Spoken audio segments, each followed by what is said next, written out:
दिल्ली में AQI 1000 cross कर जाता है। मतलब अगर आप एक दिन सांस लेते हैं तो 20 सिगरेट के बराबर स्मोक अंदर जाती है। ध्रुव राठी ने कहा पटाखे मत खरीदना, अब तो मैं और पटाखे खरीदूंगा।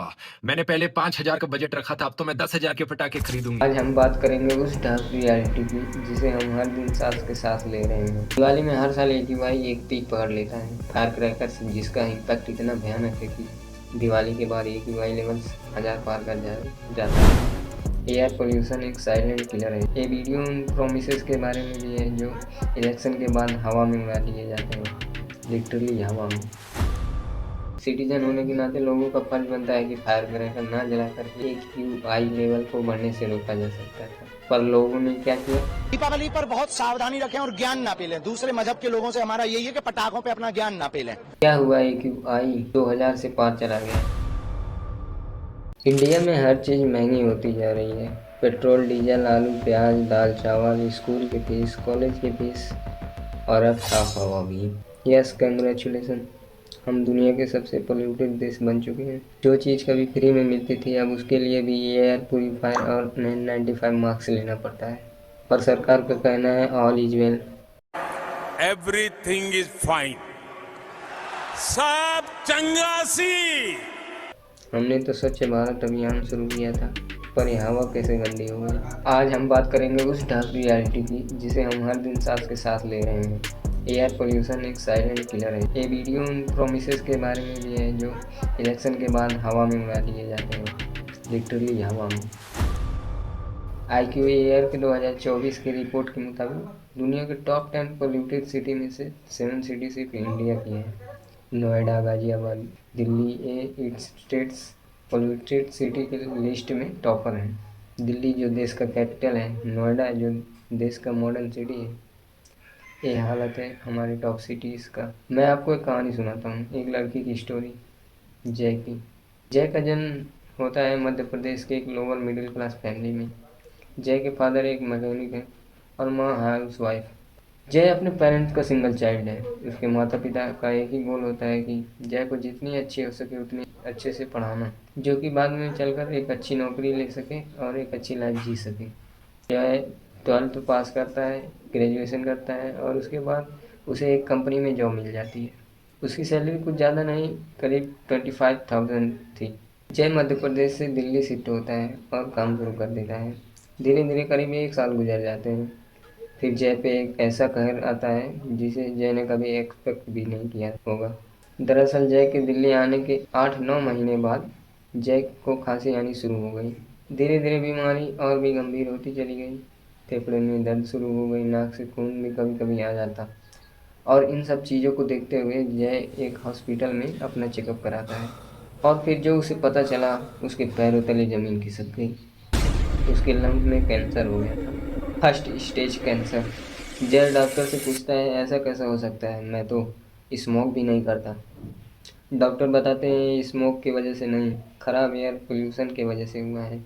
जय के इलाज में बहुत पैसे खर्च होते हैं, यहाँ तक कि उसका घर तक बिक जाता है। एयर पोल्यूशन की वजह से उसकी लाइफ और उसके परिवार की लाइफ अंधेरे में चली गई।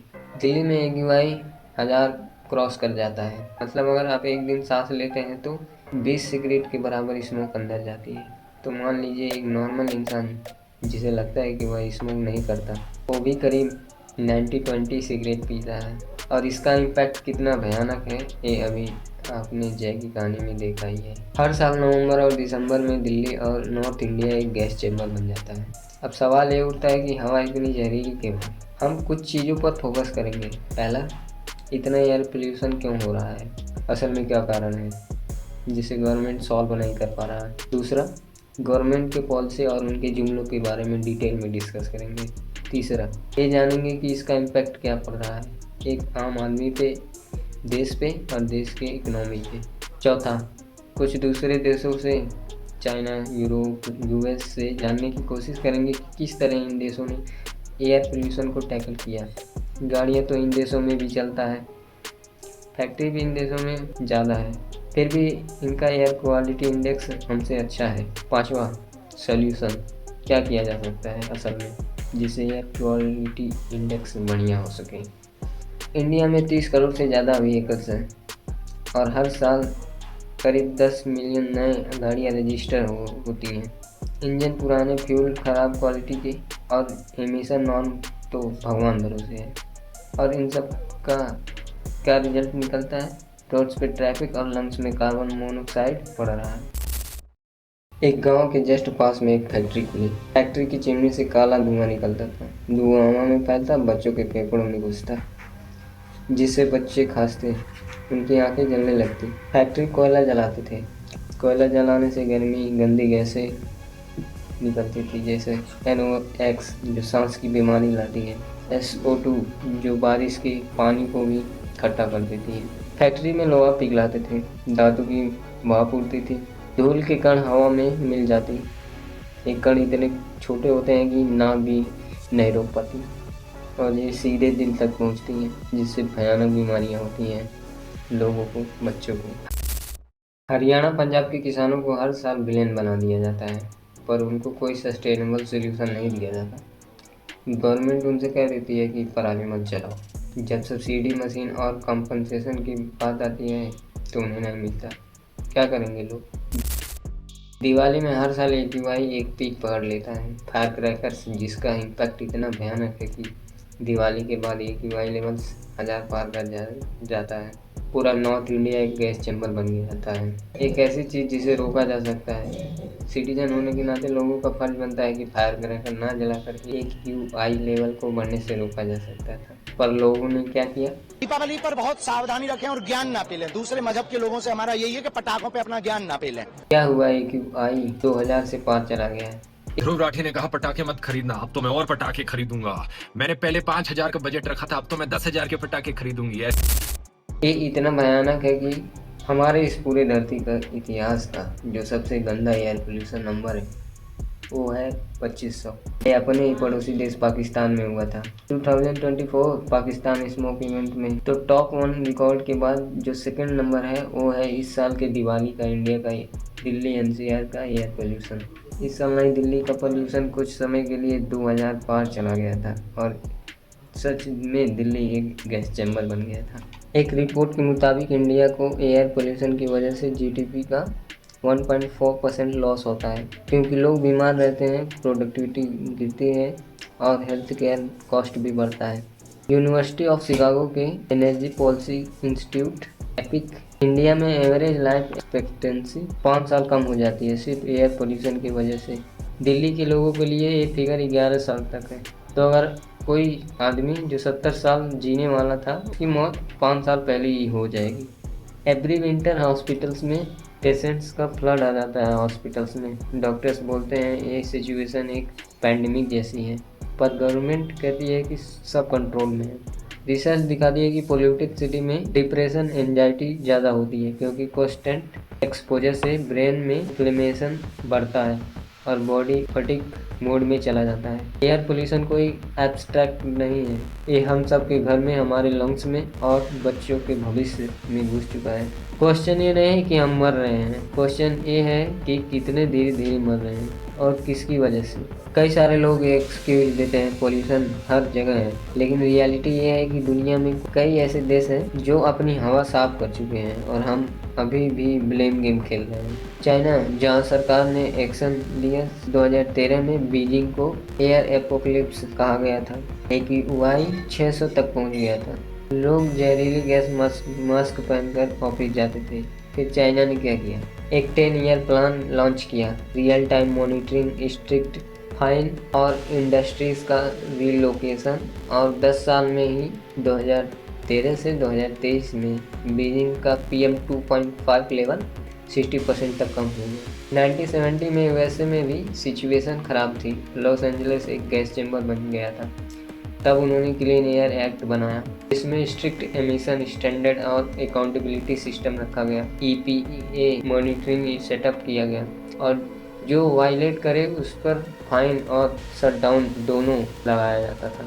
और कुछ ही सालों में US का एयर पोल्यूशन 68% तक रिड्यूस हुआ और GDP फिर भी 300% से बढ़ी। ये भी कई लोगों का मिथ होता है कि एयर पोल्यूशन को कम करने से कई बार GDP भी नीचे चली जाती है। हवा साफ करने से इकोनॉमी नहीं गिरती, बस एक्सक्यूजेस कम करने पड़ते हैं। यूरोप की सिटी जैसे लंदन, पेरिस और एम्स्टर्डम ने कार फ्री जोन बनाया। और इलेक्ट्रिक बसेस और साइकिल्स को प्रमोट किया। लंदन ने 2008 में लो एमिशन जोन स्टार्ट किया और 2024 तक पॉल्यूशन लेवल में 44% रिड्यूस हुआ। जापान ने 1960 में इंडस्ट्री बूम के टाइम पॉल्यूशन फेस किया। उन्होंने इंडस्ट्री और सिटीजन दोनों को इन्वॉल्व किया। पॉल्यूशन कंट्रोल टेक्नोलॉजी और सिटीजन अवेयरनेस दोनों पैरेलल चले। रिजल्ट एशिया का cleanest air quality standard Japan के पास है, जहां इंडिया में अवेयरनेस सिर्फ व्हाट्सएप तक सीमित है। इंडिया में भी रिपोर्ट्स और स्कीम्स की कमी नहीं है, बस उसका इम्प्लीमेंटेशन हवा में उड़ा दिया जाता है। पॉल्यूशन कंट्रोल तभी पॉसिबल है जब गवर्नमेंट, इंडस्ट्री और पब्लिक तीनों मिलकर काम करें। पॉलिसी सिर्फ फाइल में ही नहीं, रोड्स पे भी दिखनी चाहिए। पर हमारे यहाँ रोड्स पर दिखते हैं नेताओं के पोस्टर, पॉल्यूशन कंट्रोल के नाम पर प्रमोशन कंट्रोल चल रहा है। अब बात करते हैं कुछ सॉल्यूशंस की, क्योंकि अगर चाइना, जापान, यूरोप अपनी हवा साफ कर सकते हैं तो हम क्यों नहीं कर सकते। पहला है इन्फोर्समेंट। हमारे पास ऑलरेडी इन्वायरमेंट प्रोटेक्शन एक्ट है, एयर पोल्यूशन कंट्रोल एक्ट है, सब कुछ है। प्रॉब्लम है इम्प्लीमेंटेशन में। हमें चाहिए पोल्यूशन कंप्लायंस सिस्टम जो रियल टाइम और ट्रांसपेरेंट हो। इंडस्ट्रीज़ को इंसेंटिव मिले अगर वो ग्रीन टेक्नोलॉजी लगाए तो, और फाइन मिले अगर पोल्यूशन थ्रेशोल्ड क्रॉस करे तो। और इवन या बैन से ज़्यादा ज़रूरत है स्मार्ट अर्बन प्लानिंग की। क्रॉप बर्निंग के इश्यूज को सुलझाने के लिए सिर्फ अवेयरनेस नहीं, इकोनॉमिक सपोर्ट भी चाहिए। फार्मर्स को मिलनी चाहिए मशीन, सब्सिडी और क्रॉप्स, ताकि उन्हें पराली जलाने ही ना पड़े। हरियाणा, पंजाब में गवर्नमेंट और स्टार्टअप्स मिलकर बायोमास एनर्जी प्लांट बनाएं तो पोल्यूशन के साथ इलेक्ट्रिसिटी भी जनरेट हो सकती है। Win to win situation. Industrial area में ऑनलाइन एमिशन मॉनिटरिंग लगाना कंपलसरी होना चाहिए, क्योंकि अभी तो मॉनिटरिंग सिस्टम भी पोल्यूशन से ज़्यादा करप्ट है। ग्रीन ऑडिट पब्लिकली अवेलेबल होना चाहिए ताकि लोग जान सके कि कौन सी कंपनी हवा में जहर छोड़ रही है। सिटीज़ में ग्रीन बफर जोन्स बनाना जरूरी है। पावर सेक्टर्स इंडिया की टोटल पोल्यूशन का 40% सोर्स है, तो अगर हम सोलर और वाइंड में इन्वेस्ट करें तो एमिशन ऑटोमेटिकली गिर सकता है। गवर्नमेंट अपना काम करे ये ज़रूरी है, पर सिटीजन भी अपना रोल निभाए। पोल्यूशन का सोल्यूशन हर घर से शुरू होता है। जब तक अकाउंटेबिलिटी नहीं आएगी, हवा साफ नहीं होगी। जो सिटी या डिपार्टमेंट फेल करे उसका डाटा पब्लिक हो और रिस्पॉन्सिबल ऑफिशियल को आंसर देना पड़े। पर प्रॉब्लम यह है कि नेताओं का विजन इलेक्शन तक और पोल्यूशन का इफेक्ट जनरेशन तक चलता है।